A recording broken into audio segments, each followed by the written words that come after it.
এই কৃতজ্ঞতা হলো আল্লাহর সাথে আমাদের সম্পর্ক তৈরির প্রথম পদক্ষেপ। আমরা যদি আমাদের লক্ষ্যে পৌঁছাতে চাই, আমাকে আমার নিজের সাথে, আপনাকে আপনার নিজের সাথে আলোচনা করতে হবে যে কোন কোন জিনিসের জন্য আমরা আল্লাহর প্রতি কৃতজ্ঞতা প্রকাশ করব। আনিশকুরলিল্লাহ। মুসা আলাইহিস সালাম একটি ভ্রমণের উদ্দেশ্যে যাত্রা করেন, কারণ আল্লাহ তাকে একজনের কাছ থেকে শিক্ষা গ্রহণের আদেশ করেন। কোরআনের বাইরে তার নাম পাওয়া যায়, আর তা হলো খাজির বা খিজির, কিন্তু কোরআনে তার নাম উল্লেখ করা হয়নি। কোরআনে তাকে উল্লেখ করা হয়েছে আবদাম মিন ইবাদিনা, অর্থাৎ আমার বান্দাদের মধ্যে একজন বান্দা। অতীতে বহু নবীর আগমন ঘটেছে, যেমন বনী ইসরায়েলদের একটি ঘটনা ইঙ্গিত করে কোরআনে বলা হয়েছে, ইয ক্বালু লিনাবিয়্যিল্লাহুম ইবআস লানা মালিকান, যখন তারা বলেছে নিজেদের নবীর কাছে যে আমাদের জন্য একজন বাদশা নির্ধারণ করে দেন। বাইবেলে উল্লেখ আছে তারা এটা তাদের নবী সামাইল আলাইহিস সালামের কাছে বলেছিলেন, কিন্তু কোরআনে তার নাম উল্লেখ করা হয়নি। সুতরাং কখনো কখনো আল্লাহ নাম উল্লেখ করেন, আবার কখনো কখনো করেন না। আমাদের প্রায় সকল আলেমদের মতে লোকমান নবী ছিলেন না, তাকে নবী হিসেবে বিবেচনা করা হয় না, তথাপি তার নাম উল্লেখ করা হয়েছে কোরআনে। প্রথমে যে বিষয়টি এখানে লক্ষণীয় তা হলো আল্লাহ এই ব্যক্তির নাম উল্লেখ করার মাধ্যমে তাকে বিশেষ মর্যাদা দিয়েছেন। রাসূলুল্লাহ সাল্লাল্লাহু আলাইহি সাল্লামের জীবনে এমন অনেক ঘটনা রয়েছে যেখানে আল্লাহ কোনো কোনো ক্ষেত্রে সাহাবীদের নাম উল্লেখ না করেই ওই ঘটনার বর্ণনা দিয়েছেন। আবু বকর রাদিয়াল্লাহু তাআলা আনহুর নাম উল্লেখ করা হয়নি, আল্লাহ শুধু বলেছেন ইয ইয়াকুলু লিসাহিবিহি লা তাহজান, যখন তিনি আপন সঙ্গীকে বললেন বিষণ্ণ হও না। আল্লাহ এভাবে বলেননি যে যখন তিনি আবু বকরকে বললেন লা তাহজান। কারো নাম উল্লেখ করার মাধ্যমে আল্লাহর পক্ষ থেকে তাদের বিশেষ মর্যাদা প্রদান করা হয়। হযরত লুকমানকে কোরআনে এমনই একটি বিশেষ মর্যাদা দেওয়া হয়েছে। আমি আরেকটি বিষয় সবার দৃষ্টি আকর্ষণ করতে চাই, কোরআনের এই অংশে আল্লাহ আমাদের যে শিক্ষা প্রদান করেছেন তাকে হালকাভাবে নেওয়া যাবে না। এই ঘটনাগুলো ইতিহাসের এমন সব মুহূর্ত যা কোনো ঐতিহাসিকের পক্ষে লিপিবদ্ধ করা সম্ভব নয়।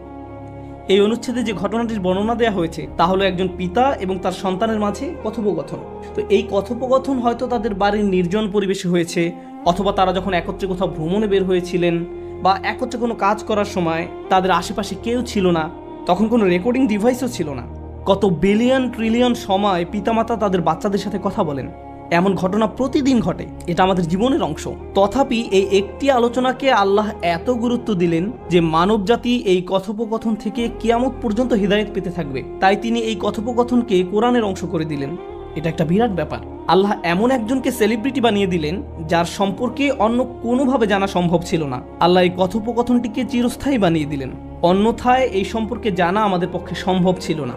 কোরআন থেকে যখন আমরা কিছু শিখবো বা জানবো, আমাদের একটু পেছনে সরে এসে প্রথমে এটার তারিফ করা উচিত, উপলব্ধি করা উচিত যে আল্লাহ আমাদের কত বড় উপকার করেছেন। ওয়ায়ুআল্লিমুকুম মা লাম তাকুনু তা'লামুন, আর তোমাদের শিক্ষা দেবেন এমন বিষয় যা কখনো তোমরা জানতে না। আল্লাহ কোরআনে বিষয়টা উল্লেখ না করলে অন্য কোনোভাবে এই জ্ঞান এবং প্রজ্ঞা সম্পর্কে আমাদের জানার উপায় ছিল না। আল্লাহ লুকমান সম্পর্কে কি বলেছেন? আল্লাহ বলেন ওয়ালাকাদ আতাইনা লুকমান আল হিকমা, আমি লুকমানকে প্রজ্ঞা দান করেছি। এই আয়াতের কিছু অংশ আমি সংক্ষেপে ব্যাখ্যা করব, আর কিছু অংশ বিস্তারিত ব্যাখ্যা করব। একটি বা দুইটি প্রসঙ্গ নিয়ে কথা বলবো। যদি সম্পূর্ণ আয়াত নিয়ে কথা বলতে যাই তাহলে আমাদেরকে এখানে অনেক বেশি সময় থাকতে হবে। যাই হোক, আল্লাহ বলেছেন তিনি তাকে প্রজ্ঞা দান করেছেন। আরবি ভাষায় প্রজ্ঞা বলতে আসলে কি বোঝায়? আল ইলমুন নাফিউন ওয়াল আমালু বিহি, অর্থাৎ এমন উপকারী জ্ঞান যা অনুযায়ী কাজ করা হয়। তাই আপনার অনেক জ্ঞান থাকার মানে এই নয় যে আপনার অনেক প্রজ্ঞাও রয়েছে। এর মানে হলো আপনার অনেক ইলম রয়েছে, প্রজ্ঞা নয়। প্রজ্ঞা বলতে আসলে অন্য কিছু বোঝায়। প্রজ্ঞা বলতে এটাও বোঝায় না যে আপনি যখন অনেক কবিতার উদ্ধৃতি দিতে পারেন বা এমন জ্ঞানগর্ভ কথা বলেন যা শুনে লোকজন বলে উঠে বাহ। ক্লাসিক্যাল আরবির সংজ্ঞা অনুযায়ী হিকমা বলতে এটা বোঝায় না। হিকমা বা প্রজ্ঞা হলো সত্যটাকে গভীরভাবে জানা এবং সে অনুযায়ী জীবনযাপন করা। অতীতের মানুষ হিকমা বলতে এটাই বুঝতেন। ইমাম শাফিঈ রাহমাতুল্লাহ আলাইহি ওয়ায়ুআল্লিমুহুমুল কিতাব ওয়াল হিকমা, তিনি তাদেরকে বই এবং হিকমা শিক্ষাদান করেছেন। তিনি এই আয়াতে হিকমা বলতে রাসূল সাল্লাল্লাহু আলাইহি সাল্লামের সুন্নাহকে বোঝাতেন, কারণ সুন্নাহ হলো কোরআনের জ্ঞানের বাস্তব প্রয়োগ। তাই তিনি এই কানেকশনটি সহজেই বুঝতে পারলেন, আর তাই তার মতে হিকমা হলো সুন্নাহ। যাই হোক, আল্লাহ বলেন আমি লোকমানকে প্রজ্ঞা দান করেছি। তার যে শুধু জ্ঞান ছিল তা নয়, তিনি সে অনুযায়ী তার জীবনও পরিচালনা করতেন। এরপর আল্লাহ এই মানুষটির সম্পূর্ণ জীবনের একটি সারাংশ তুলে ধরেন, অর্থাৎ একজন মানুষের উপকারী জ্ঞান থাকার মানে কি? এই সব কিছুর সারাংশ হলো আনিশকুরলিল্লাহ, আল্লাহর প্রতি কৃতজ্ঞ হও। আরবি বাক্যের ধরন অনুযায়ী বাক্যটি এমন হওয়ার কথা ছিল ওয়ালাকাদ আতাইনা লুকমান আল হিকমা আন ইয়াশকুরা লিল্লাহ, কিন্তু এখানে আনিশকুরলিল্লাহ বলে আমর বা আদেশের দিকে তাৎক্ষণিক প্রত্যাবর্তন করা হয়েছে। আল্লাহর প্রতি কৃতজ্ঞ হও, যেন এখানে একটি আদেশ দেওয়া হয়েছে।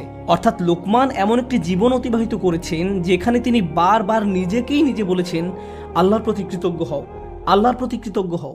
আল্লাহ তাকে এমন প্রজ্ঞা দিয়েছেন যে তিনি নিজেই নিজেকে বলতেন, আল্লাহর প্রতি কৃতজ্ঞ হও। বাক্যটি আদেশ সূচক। যারা নাহু জানেন তাদের জন্য বলছি, এটা গুরুত্বপূর্ণ। কেননা আমরা জীবনে এমন পরিস্থিতিতে পড়তে পারি যখন আমরা শুধু আমাদের সামনের সমস্যাগুলোর দিকেই তাকাবো। আল্লাহ বলেন, লাকাদ খালাকনাল ইনসানা ফি কাবাদ। আল্লাহ মানুষকে সমস্যা, চাপ, হতাশা, উদ্বেগের মধ্যে নিমজ্জিত করেই সৃষ্টি করেছেন। আমাদের চারপাশ সমস্যায় পরিপূর্ণ। আর যখন আমরা এরকম সমস্যায় পড়ি, তখন আমাদের সম্মুখের নেতিবাচক বিষয়গুলো নিয়ে আমরা আচ্ছন্ন হয়ে পড়ি। ঠিক সে সময় কৃতজ্ঞ হওয়ার মতো কোনো কিছু আমরা খুঁজেই পাই না। এটা অসম্ভব হয়ে পড়ে। নেতিবাচক বিষয়গুলো নিয়ে আচ্ছন্ন থেকে একই সময়ে আপনার পক্ষে কৃতজ্ঞ হওয়া একেবারে অসম্ভব। এই দুইটা বিষয় একসাথে অবস্থান করতে পারে না। আপনি কেবল তখনই কৃতজ্ঞ হন যখন আপনার জীবনে ভালো কিছু ঘটে, বা আপনি বুঝতে পারছেন যে ভালো কিছু ঘটতে যাচ্ছে। যেমন কেউ কিছু উপহার দিলে বলেন ধন্যবাদ, সহজ বিষয়, কঠিন কিছু না। তো লুকমান আলাইহিস সালাম সবসময় নিজেকে এভাবে বুঝাতেন যে আমার চারপাশের পরিবেশ পরিস্থিতি যাই হোক না কেন, আমাকে আমার জীবনের দিকে তাকিয়ে দেখতে হবে এই মুহূর্তে আমি কোন জিনিসের জন্য কৃতজ্ঞ থাকব। আল্লাহ আযজা ওয়া জাল্লা আমাদের বলছেন, ইন্নাল ইনসানা লাযালুমুন কাফফার। নিশ্চয়ই মানুষ অত্যন্ত অন্যায়কারী, অকৃতজ্ঞ। কোন দিক থেকে আমরা চরম অকৃতজ্ঞ? আমরা সর্বাবস্থায় অভিযোগ করার কোনো না কোনো একটা কারণ খুঁজে পাই সব সময়। কেউ যদি জিজ্ঞেস করে, ভাই কি নিয়ে চিন্তা করছেন এখন? না না ভাই, কিছু নিয়ে চিন্তা করছি না, সব ঠিক আছে। আর সমস্যা নেই, আপনি আমাকে বলতে পারেন। ঠিক আছে, শোনো তাহলে, বর্তমানে আমি অমুক অমুক অমুক অমুক সমস্যা জর্জরিত। এভাবে আপনার সমস্যাগুলোর একটা বিশাল লিস্ট ধরিয়ে দিবেন তাকে। যেমন এখানকার পরিবেশ মারাত্মক গরম, আমি ক্যালিফোর্নিয়াতে বাস করতাম, এখন টেক্সাসের আবহাওয়া খুবই গরম, টাকার সমস্যা, স্বাস্থ্যকেন্দ্রিক সমস্যা, ব্যক্তিগত সমস্যা, শিক্ষা, চাকরি, এই নিয়ে সমস্যা। এভাবে নানান রকমের সমস্যার কথা আমরা তুলে ধরি। এভাবে চিন্তা না করে আপনি যদি একটু থেমে নিজেকে প্রশ্ন করেন, এই মুহূর্তে আমি কোন কোন বিষয়ের জন্য কৃতজ্ঞ থাকতে পারি। এটা আসলে কঠিন একটা অনুশীলন। আমি এই মুহূর্তে কিছুই চিন্তা করতে পারছি না। ইসলাম সম্পর্কে আপনার যতই জ্ঞান থাকুক না কেন, আপনার যত বড় দাড়ি থাকুক না কেন, বা আপনি যত শক্ত হিজাবই পরিধান করেন না কেন, এই কৃতজ্ঞ হওয়ার সাথে আমাদের বাহ্যিক ইসলামের কোনো সম্পর্ক নেই। এর সম্পর্ক আমাদের অন্তরের সাথে। আপনি হয়তো কোরআনে হাফিজ হতে পারি, আমাদের সারা দুনিয়ার সকল জ্ঞান থাকতে পারে, কিন্তু সব সময় নেগেটিভ চিন্তা করার কারণে অন্তর থেকে কৃতজ্ঞতা বোধ হারিয়ে যেতে পারে। চলুন শুকর শব্দটি নিয়ে গভীরভাবে বোঝার চেষ্টা করি। শুকর হামদের চেয়ে ভিন্ন। কোরআন শুরু হয়েছে আলহামদুলিল্লাহ দিয়ে।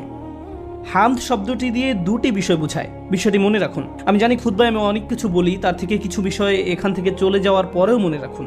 সেরকম একটা বিষয় হলো, হামদ দিয়ে দুটি বিষয় বোঝায়, প্রশংসা এবং কৃতজ্ঞতা। প্রশংসা এবং কৃতজ্ঞতা এর মানে কি? আপনি যখন পাশ দিয়ে একটি সুন্দর গাড়ি চলে যেতে দেখেন, হয়তো বলে ওঠেন গাড়িটা অনেক সুন্দর। আপনি তো আর গাড়িটার প্রতি কৃতজ্ঞতা প্রকাশ করেন না, আপনি শুধু গাড়িটার প্রশংসা করেন। কিন্তু কেউ যদি আপনাকে সুন্দর একটি গাড়ি উপহার দেয়, তখন কি করেন? তাকে বলেন থ্যাংক ইউ। এর নাম কৃতজ্ঞতা। কখনো কখনো আপনি কৃতজ্ঞ হওয়া ছাড়াও প্রশংসা করতে পারেন, আবার কখনো কখনো আপনি প্রশংসা না করেই কৃতজ্ঞতা প্রকাশ করতে পারেন। এরকমও ঘটে। যেমন ইব্রাহিম আলাইহিস সালাম তার পিতার প্রতি কৃতজ্ঞ ছিলেন, যেহেতু তার পিতা তাকে বড় করেছেন, কিন্তু তার বাবার প্রশংসা করতে যাবেন না, কেননা তার বাবা মূর্তি তৈরি করতেন। প্রশংসা না করেই তার প্রতি কৃতজ্ঞ থাকতে পারেন। মুসা আলাইহিস সালাম ফেরাউনের প্রতি কৃতজ্ঞ ছিলেন, যেহেতু ফেরাউনের ঘরে তিনি বড় হয়েছেন, কিন্তু তার মানে এই নয় যে তিনি ফেরাউনের প্রশংসা করতে যাবেন। যেমন কখনো কাউকে যদি ধন্যবাদ জানান, সে চায় আপনি তার প্রশংসাও করবেন, কিন্তু আল্লাহর সাথে ব্যাপারটা ভিন্ন। আল্লাহর সাথে প্রশংসা এবং কৃতজ্ঞতা সবসময় একত্রে ব্যবহৃত হয়। কিন্তু আজকের আলোচ্য আয়াতগুলো আসলে প্রশংসা সম্পর্কে নয়, কারণ এখানে আনিহমাদ লিল্লাহ বলা হয়নি। খেয়াল করেছেন তো? এখানে বলা হয়েছে আনিশকুর লিল্লাহ, শুধু কৃতজ্ঞতা, জাস্ট কৃতজ্ঞ হওয়া। আমরা আল্লাহর প্রশংসার দিকে যাচ্ছি না। যখন কৃতজ্ঞতা এবং প্রশংসা একত্রিত হয়, তখন আমরা বলি হামদ। এটা আসলে হামদের পূর্বের ধারণা। এই কৃতজ্ঞতা হলো আল্লাহর সাথে আমাদের সম্পর্ক তৈরির প্রথম পদক্ষেপ। আমরা যদি আমাদের লক্ষ্যে পৌঁছাতে চাই, আমাকে আমার নিজের সাথে, আপনাকে আপনার নিজের সাথে আলোচনা করতে হবে যে কোন কোন জিনিসের জন্য আমরা আল্লাহর প্রতি কৃতজ্ঞতা প্রকাশ করব। আনিশকুর লিল্লাহ। আমি আপনাদের পূর্বেই বলেছিলাম, প্রজ্ঞা মানে শুধু উপকারী জ্ঞান নয়, এটা শুধু উচ্চমানের চিন্তার নাম নয়। এর সম্পর্ক জ্ঞান অনুযায়ী আপনার আচরণ কতটুকু পরিবর্তিত হচ্ছে তার সাথে সম্পর্কযুক্ত। আপনারা সম্ভবত এই কথাটি বহুবার শুনেছেন, গ্লাস কি অর্ধেক খালি নাকি অর্ধেক পূর্ণ? যে সবসময় আল্লাহর প্রশংসা করে সে অর্ধেক পানি পেয়েই আল্লাহর প্রশংসা করবে, আর যে অকৃতজ্ঞ সে বলবে গ্লাসটি কেন পরিপূর্ণ না, পানি কেন ঠান্ডা নয়, কেন এই রুমটি এত গরম। অসম্পূর্ণতা নিয়ে সব অভিযোগ। যে আল্লাহর প্রতি কৃতজ্ঞ নয় তার মনোভঙ্গি এমনই, সে এমন আচরণই রপ্ত করে। তারপর আল্লাহ বলেন, তিনি বলেন ওমা ইয়াশকুর ফা ইন্নামা ইয়াশকুরু লিনাফসিহি, যে কৃতজ্ঞতা প্রকাশ করে, অর্থাৎ শুধু লোকমান আলাইহিস সালাম নয়, যে কেউ কৃতজ্ঞতা প্রকাশ করে সে তা নিজের কল্যাণেই করে। হয় আমি সবসময় লোভী এবং অসুখী, যেমন আমি আমার সম্পর্কগুলো নিয়ে অসুখী, আমার সন্তানদের নিয়ে অসুখী, আমার পিতামাতাকে নিয়ে অসুখী, বন্ধুদের নিয়ে অসুখী, চাকরি নিয়ে অসন্তুষ্ট, যে জামা কাপড়গুলো পরিধান করি তা নিয়ে অসন্তুষ্ট, আমার চেহারা নিয়ে অসন্তুষ্ট, পড়ালেখা নিয়ে অসন্তুষ্ট, আমার সম্পর্কে মানুষের মতামত নিয়ে আমি অসন্তুষ্ট। এভাবে সব সময় আমি কিছু না কিছু নিয়ে অসন্তুষ্ট থাকি। আমি এমনই। আপনার অবস্থা যদি এমন হয়, আপনি সারাক্ষণ যদি বিভিন্ন জিনিস কামনা করতে থাকেন, এই আয়াতটি আমাদের শিক্ষা দিচ্ছে যে আপনি এর মাধ্যমে আসলে নিজেকেই কষ্ট দিচ্ছেন। আপনি নেগেটিভ চিন্তার মাঝে নিজেকে ডুবিয়ে রাখছেন, আর এটা আপনাকে অসার নিস্তেজ বানিয়ে ফেলছে। প্রকৃতপক্ষে কৃতজ্ঞতার জিন্দেগি পরিত্রাণ নিয়ে আসে। এটা আপনাকে নেগেটিভ চিন্তা থেকে মুক্তি দান করে, ফলে আপনি অনেক বেশি কর্মক্ষম থাকেন, সক্রিয় থাকেন। কৃতজ্ঞতা আপনাকে মানসিক শক্তি দান করে, আশাবাদী করে তোলে, উজ্জীবিত করে তোলে। আপনি এমন সব কাজ করতে পারেন যা অন্যথায় সম্ভব হতো না। আমার অভিজ্ঞতা হলো, আশা করি আপনাদের অভিজ্ঞতা এমন নয়, দুর্ভাগ্যক্রমে মুসলিম উম্মাহ হিসেবে আমরা নেতিবাচক চিন্তায় আসক্ত হয়ে পড়েছি।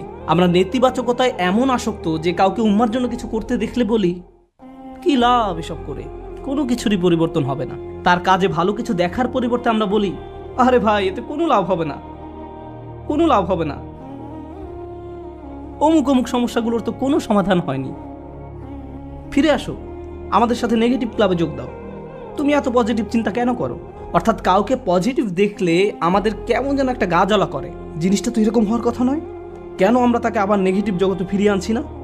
দুঃখজনকভাবে কখনো কখনো এই মনোভাব এমন মানুষদের মাঝে দেখা যায় যাদেরকে আমরা অনুসরণ করি, যেমন পিতামাতা। যখন একজন পিতা সবসময় নেতিবাচক চিন্তা করেন, যখন মা সবসময় নেগেটিভ চিন্তায় ডুবে থাকেন, কিভাবে সেই পরিবারে কৃতজ্ঞ ছেলে মেয়ে বেড়ে উঠবে। তারা যদি আপনাকে সবসময় অভিযোগ করতে দেখে, সব সময় আপনাকে দুঃখ ভারাক্রান্ত দেখে, আপনার বাচ্চারা যদি আপনাকে কখনো কোনো কিছুর জন্য কৃতজ্ঞ হতে না দেখে, কার কাছ থেকে তারা কৃতজ্ঞতা শিখবে। এমন অনেক মুসলিম আমার কাছে আসে যারা নিজেদের ধার্মিক মুসলিম হিসেবে পরিচয় প্রদান করে না।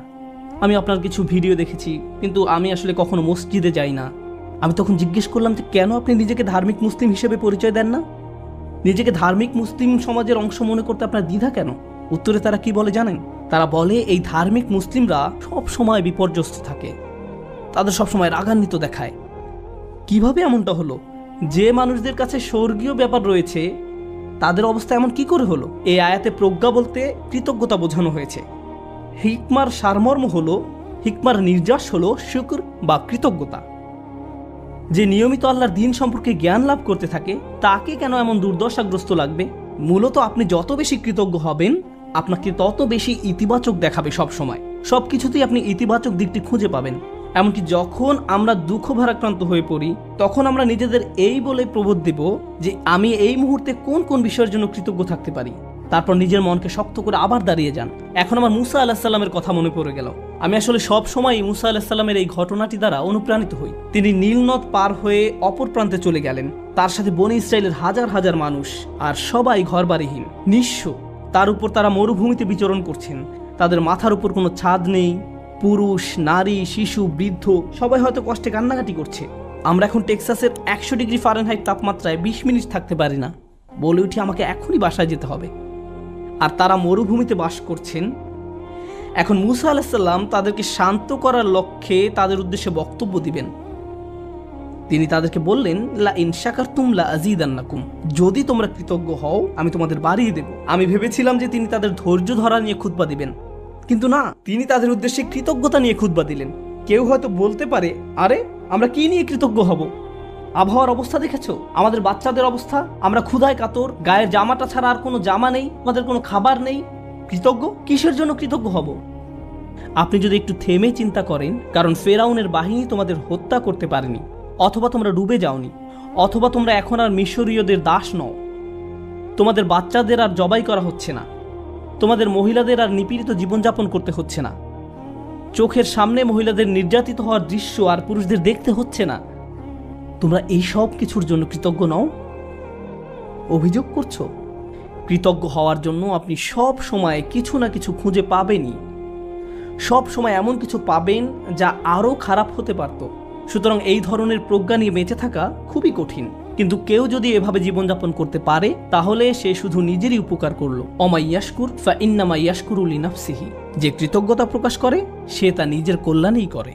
আল্লাহ ওয়াদা করেছেন, লা আযীদান্নাকুম, আমি তোমাদের আরো বেশি দান করব। আল্লাহ আপনার জীবনের প্রতিটি ক্ষেত্রেই আপনাকে সমৃদ্ধি দান করবেন, যেমন হেদায়েত, স্বাস্থ্য, রিজিক সহ সকল ক্ষেত্রে সবকিছুই ঠিক হয়ে যাবে যদি আমি আর আপনি আল্লাহর প্রতি কৃতজ্ঞ হতে পারি। এটাই এখানে প্রজ্ঞা। তারপর তিনি বলেন, ওমান কাফারা ফা ইন্নাল্লাহা গানিয়্যুন হামিদ, আর যে কৃতজ্ঞ হয় আল্লাহ অভাব মুক্ত। আল্লাহ হলেন গানি এবং হামিদ, তিনি ধনী এবং প্রশংসিত। অর্থাৎ আপনার প্রশংসা তার দরকার নেই, মানুষের প্রশংসার দরকার হয়, কিন্তু আল্লাহর প্রশংসার দরকার নেই। কিছু মানুষ বলে, কেন আমি তার প্রতি কৃতজ্ঞ হব? তোমাদের প্রভুর কেন এত প্রশংসা দরকার হয়? সাধারণ নাস্তিকরাই প্রশ্ন করে, কেন তোমাদের রব সবসময় প্রশংসা করতে বলে? আল্লাহ বলেন, তিনি হলেন গানি, তার কোনো কিছুর প্রয়োজন নেই, তার প্রশংসার দরকার পড়ে না। এটা তোমাদের জন্য, এই প্রশংসা করার মাধ্যমে তোমরাই উপকৃত হবে। তিনি হলেন হামিদ, তোমরা প্রশংসা করো বা না করো তিনিই প্রশংসার মালিক। শুধু শুকর বা কৃতজ্ঞতা নয়, বরং হামদ বা প্রশংসাও তার অধিকারভুক্ত। তিনি আপনার প্রশংসার জন্য অপেক্ষা করেন না। তারপর এই মানুষটি হযরত লোকমান, যিনি কৃতজ্ঞতা এবং শুকরিয়ার জিন্দেগি যাপন করতেন, আর এই দুইটি গুণ তার জীবনের সব কিছুতেই দীপ্তি ছড়িয়েছিল। তিনি কোনো কিছু সম্পাদন করতে গেলে এই গুণগুলো তার মনোভঙ্গি ঠিক করে দিত। আপনি কি কাজ করেন সেটা যেমন গুরুত্বপূর্ণ, তার চেয়েও বড় গুরুত্বপূর্ণ ব্যাপার হলো এই কাজের প্রতি আপনার মনোভঙ্গি কেমন। শুধু কি করেন তাই নয়, বরং কিভাবে করেন সেটাও গুরুত্বপূর্ণ।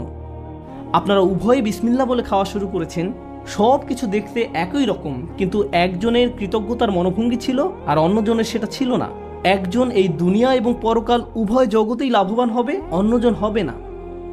অন্যজন এই সমস্ত উপকারের দরজা বন্ধ করে রেখেছে, কারণ যে দৃষ্টিভঙ্গিতে সে খেয়েছিল সেটা কৃতজ্ঞতার দৃষ্টিভঙ্গি ছিল না। শুকর শুধু কাজের নাম নয়, এটা মনোভঙ্গিরও নাম। এখন তিনি তার ছেলেকে কি বললেন? ওয়াইজ ক্বালা লুকমানু লিইবনিহি ওয়া হুয়া ইয়াইযুহু। লুকমান যখন উপদেশ দেওয়ার সময় তার ছেলের দিকে ফিরে বললেন, হে আমার ছেলে, আমার প্রিয় সন্তান, লা তুশরিক বিল্লাহ, আল্লাহর সাথে শিরক করো না, আল্লাহর কোনো অংশীদার সাব্যস্ত করো না। কিন্তু আলোচনার সূত্রপাত তো শিরক দিয়ে হয়নি, মূর্তি পূজা নিয়ে তো এই কথাবার্তা শুরু হয়নি। আলোচনা তো ছিল কৃতজ্ঞ হওয়া নিয়ে। আমরা শাব্দিক দৃষ্টিকোণ থেকে একটি বিষয় এখানে শিখছি, শিরক এবং শুকর এর একটি শাব্দিক মিল আছে, কিন্তু আরেকটি বিষয় আমাদের এখানে জানতে হবে। আল্লাহ আমাদের এখানে শেখাচ্ছেন তার সাথে আমাদের সম্পর্কের মূল কেন্দ্রবিন্দু হলো আসলে কৃতজ্ঞতা। আমাদের আল্লাহর প্রতি যত ধরনের অনুভূতি রয়েছে, আমরা তার দাস, আমরা তাকে ভয় করি, আমরা তার কর্তৃত্ব মেনে নিয়েছি, আমরা জানি যে তিনি আমাদের সৃষ্টিকর্তা, এই সব কিছুই সত্য। কিন্তু এই সব কিছুর মাঝে আল্লাহর সাথে সত্যিকারের সম্পর্ক তৈরি করতে হলে আমাদের অন্তরে যা থাকতে হবে তা হলো কৃতজ্ঞতাবোধ। যদি অন্তরে এর উপস্থিতি না থাকে, তাহলে অন্তর এমন এক ধরনের শিরকের বসবাস হবে যার সাথে আমরা যুদ্ধ করে পারবো না। কারণ এটা দেখতে মূর্তির মতো নয়, এটাকে দেখতে মিথ্যে কোনো খোদার মতো মনে হয় না। এটা এমন এক ধরনের মূর্তি যার বসবাস অন্তরে। তো তিনি তার সন্তানকে বলেন, আল্লাহর সাথে শিরক করো না, আল্লাহর প্রতি অকৃতজ্ঞ হয়েও না বলার পরিবর্তে তিনি এই কথা বললেন, কারণ তিনি যেহেতু মনে করেন কৃতজ্ঞ হওয়াই আসলে প্রজ্ঞা। আল্লাহর পাশাপাশি কোনো কিছুকে স্থাপন করো না। আমরা এটা কিভাবে বুঝব? লুকমান তার ছেলেকে আসলে কি শিক্ষা দিচ্ছেন?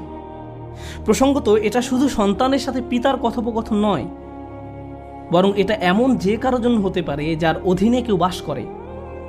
আপনার জীবনে যদি এমন কেউ থাকে যে আপনার কাছ থেকে প্রজ্ঞার তালাশ করে, বিশেষত আমি বাবাদের উদ্দেশ্যে বলছি, এমনকি এর বাইরেও, আপনি হয়তো বড় ভাই, আপনি এমন পজিশনে আছেন যেখানে অন্যরা আপনার অনুসরণ করে, সেক্ষেত্রে আপনার উচিত এই শিক্ষাটি তাদের নিকট পৌঁছে দেয়া। আমি নিজেকে এই প্রশ্নটি করি। আপনাদের কাউকে কাউকে আল্লাহ অনেক কিছু দিয়েছেন, যেমন আপনাদের হয়তো ভালো চাকরি আছে, ভালো ব্যবসা আছে, টাকার সমস্যা নেই, গাড়িও আছে, আপনার সব কিছুই আছে। ফলে আপনার বাচ্চাদের জীবন আপনার নিজের জীবনের চাইতেও অনেক বেশি সহজতর। কিন্তু আপনি যখন ছোট ছিলেন, আপনার জীবন এতটা সহজ ছিল না। আমার এখনো মনে আছে, ঈদের সময় আমরা বার্গার কিনতাম। আমরা একটা বার্গার কিনে পুরো পরিবার সবাই ভাগ করে খেতাম। এটাই ছিল আমাদের ঈদ। আমি আমার বোনের টুকরার দিকে তাকিয়ে থাকতাম, কারণ মাঝখানের টুকরাটা ছিল সবচেয়ে বড়। অনেক বাচ্চারা প্রথম টুকরাটা চায়, কিন্তু প্রথম টুকরাটিতে তো শুধুই রুটি। এখানে আসল কথা হলো, আমাদের বাচ্চারা এসব জানে না। তারা এভাবে বলে, আমি আমারটাতে চিজ চাই, আমারটাতে মেয়োনিজ চাই। কেউ বলে আমারটাতে চিজ না, পেঁয়াজ চাই। আমার বাল্যকাল আর তাদের বাল্যকাল একরকম নয়। তারা কষ্ট দেখে না। যখন আপনার টিনেজ বাচ্চা বলে, আমি ঠিক শিওর না কোন কলেজটাতে ভর্তি হব, কোন গাড়িটা যে পছন্দ করি, আপনার হয়তো তখন মনে পড়ে, ভাই আমি পাবলিক বাসে ধাক্কাধাক্কি করে কলেজে যেতাম, সকালবেলা পত্রিকা বিতরণ করতাম, কাজে 3 মিনিট দেরিতে পৌঁছানোর জন্য চাকরি হারিয়েছিলাম, আমি কোনো মতে টিউশন ফি দিতাম, বাসায় নিয়মিত বাজারও থাকতো না। আর আমার বাচ্চারা এখন বলছে তারা শিওর না কোন গাড়িটা কিনবে। আপনার মন চাচ্ছে দেয়ালে নিজের মাথা ফাটাতে, কারণ আমাদের বাচ্চারা মনে করে তাদের তো এমনিতেই সবকিছু পাওয়ার কথা। তারা কৃতজ্ঞ হওয়ার মানে বোঝে না। এভাবে কারো পক্ষে কৃতজ্ঞ হওয়া সম্ভব নয়। আমাদের উচিত আমাদের বাচ্চাদের টাকার মূল্য শেখানো। তাদেরকে উন্নত জীবন দেওয়ার মানে এই নয় যে তাদেরকে ভালো মানের অ্যাপার্টমেন্ট দিবেন। আপনি হয়তো অতিরিক্ত দিয়ে তাদের ধ্বংস করে দিয়েছেন। আপনার বাসা যদি খেলনায় পরিপূর্ণ থাকে আর তারা শুধু আরো নতুন নতুন খেলনা চায়, 2 দিন আগে কিনে দিয়েছেন সেটা ময়লার বাক্সে, তাহলে এই সব শেখার মানে কি? এই তেলাওয়াতের অর্থ কি? আনিশকুরুলিল্লাহ মানে বাবা হিসাবে আপনাকে কৃতজ্ঞতার জীবনযাপন করতে হবে, এবং আপনি আপনার সন্তানকে কাজের গুরুত্ব বুঝাবেন, রিজিকের গুরুত্ব বুঝাবেন, তাদের যা আছে তার গুরুত্ব বুঝাবেন। তারা যেন যা নেই তা নিয়ে অসন্তুষ্ট হয়ে না থাকে। ঈদের সময় বাচ্চারা ধনী হয়ে যায়। এই সময়টা ছিল আমাদের বাচ্চাদের কৃতজ্ঞতা শেখানোর একটা সুযোগ। কারণ রমজানের আয়াতের শেষে আল্লাহ কি বলেছেন? যেন তোমরা কৃতজ্ঞ হতে পারো। তুমি কত পেয়েছো? তারা একজন আরেকজনকে এভাবে জিজ্ঞেস করে, 2000 টাকা, আমি পেয়েছি মাত্র 1500 টাকা। আমরা দেয়ার পজিশনে নেই, আমরা শুধু নেয়ার মধ্যে আছি। আমরা আমাদের ছেলে মেয়েদের রাক্ষসে পরিণত করে ফেলেছি। তাদেরকে শুধু ভোগ করা শেখাচ্ছি, আর তাদের চাওয়ারও কোনো অন্ত নেই। আর যখন তাদের কোনো দাবি পূরণ করার অবস্থা না থাকে, আমি এমন অনেক পিতামাতার সম্মুখীন হয়েছি যাদের বাচ্চারা তাদের নিকট এভাবে দাবি জানায়, অবশ্যই আমাকে আইফোন কিনে দিতে হবে। পিতা বলে, না, পারবো না। বাচ্চা তখন বলে, তাহলে আমি আত্মহত্যা করব। তাদের তখন আমার কাছে আসতে হয়েছিল। নতুন আইফোন না পাওয়ার কারণে তারা এমন থ্রেট দিচ্ছিল, কিংবা বাসায় ওয়াইফাই নাই এজন্য এমন করছিল। এটা কৃতজ্ঞতার সম্পূর্ণ বিপরীত আচরণ। আর এমন আচরণ হলো আল্লাহর সাথে এক ধরনের শিরক। যখন কৃতজ্ঞতা হারিয়ে যায়, যা বাকি থাকে তা হলো শিরক। আপনি আত্মসমর্পণ করতে চান, যার কথা শুনতে চান, যাকে সন্তুষ্ট করতে চান, সে হলো নিজের ইচ্ছা আকাঙ্ক্ষা, নিজের ভোগ বিলাসিতা, নিজের কামনা বাসনা। বাচ্চারা এসব জানে না। তাদেরকে দেখিয়ে দিতে হবে, বোঝাতে হবে। আপনি তাদেরকে যা বানান তারা তাই হবে। আমরা তাদের প্রতি এমন অন্যায় আচরণ করতে পারি না। আপনার টাকা আছে বলেই যে তাদের সব দাবি পূরণ করতে হবে এমনটা নয়। অবশ্য বিপরীত অবস্থাও আছে। অনেক পিতামাতা তাদের বাচ্চাদের কিছুই কিনে দেয় না, তারপর তারা এই খুতবা ব্যবহার করে। না, এটা করবেন না। অবতাগি বাইনা যালিকা সাবিলা, মধ্যম পন্থা অবলম্বন করুন। আমি আরেকটা ব্যাপারে দৃষ্টি আকর্ষণ করতে চাই, কারণ বিষয়টা গুরুত্বের দাবি রাখে। আমাদের বাচ্চাদেরকে দায়িত্ববোধ শেখাতে হবে। তারা যখন টিনেজ বয়সে পৌঁছায়, তাদেরকে বাসার ছোটখাটো কিছু কাজ করতে দিন, তাদেরকে বাসার কাজে কিছুটা অবদান রাখতে দিন। তারা যদি এর বিনিময়ে চায়, তাহলে বলুন, তুমিও ওই বাসায় থাকো, এখানে ঘুমাও, তোমাকেও কিছুটা দায়িত্ব নিতে হবে।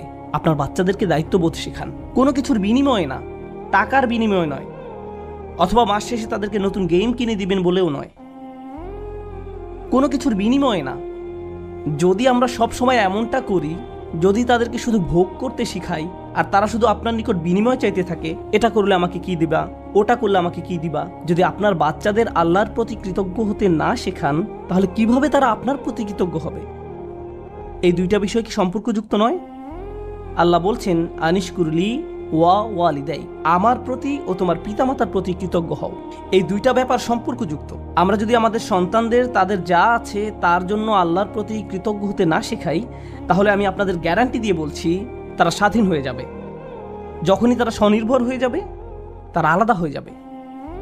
আপনার কলের কোনো জবাব দেবে না, মেসেজের কোনো উত্তর নেই, তারা আপনাকে উপেক্ষা করে, অগ্রাহ্য করে, যখন তখন বাসা থেকে বের হয়ে যায়। আপনি তখন ভাবেন, কি হলো এই বাচ্চার? আমি তার জন্য সব কিছু করলাম, আমি সারা জীবন তোমাকে দিয়ে গেলাম, এখন তুমি আমাকে কিছুই দিচ্ছ না। হ্যাঁ, কারণ এখন আর আমার আপনাকে প্রয়োজন নেই।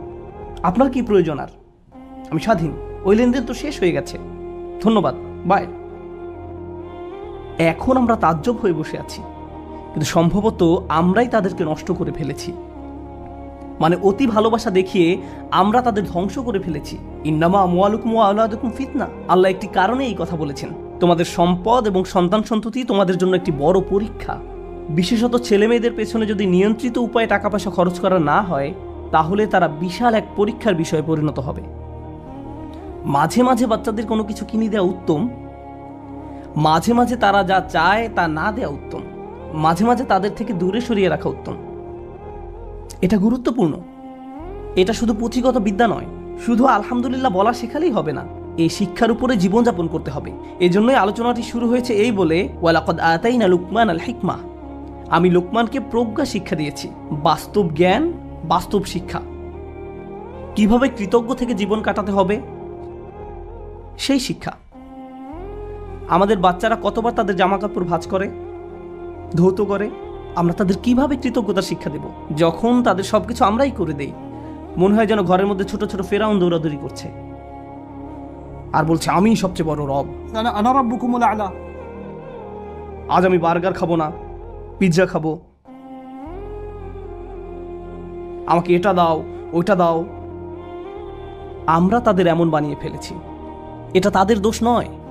আমাদের সন্তানরা যখন নষ্ট হয়ে যায়, এই জন্য নয় যে তারা শয়তান, এর কারণ হলো আমরা তাদের সঠিক শিক্ষাটা দিচ্ছি না। প্রজ্ঞা থাকার মানে হলো আপনি আপনার সন্তানদেরকে সঠিক নিয়মে বড় করেন, আপনি তাদের আকাঙ্ক্ষাগুলো নিয়ন্ত্রণের চেষ্টা করেন। বাচ্চাদের এই নিয়ন্ত্রণটি নেই। আমাদেরকে ভালোবাসার সাথে তাদের ভিতরে এই অনুভূতি তৈরি করে দিতে হবে। আয়াতটি শুরু হয়েছে ইয়া বুনাইয়া দিয়ে, আমার প্রিয় ছেলে, অর্থাৎ বাবা অত্যন্ত আদর মাখা কণ্ঠে তার বাচ্চার সাথে কথা বলছেন। আপনি এর উল্টাভাবে শুরু করতে পারেন না, এই বাসার সবাই শোনো, আমি মাত্র জুমা থেকে আসলাম, বাসার সবকিছু এখন অন্য নিয়মে চলবে। এভাবে না। ভালোবাসার সাথে সুন্দরভাবে করুন, তাদের সাথে কথা বলুন, তাদেরকে বুঝান যে তাদের আচরণ পরিবর্তন করতে হবে। আমাদের মাঝে না দেখলে তারা এটা শিখবে না।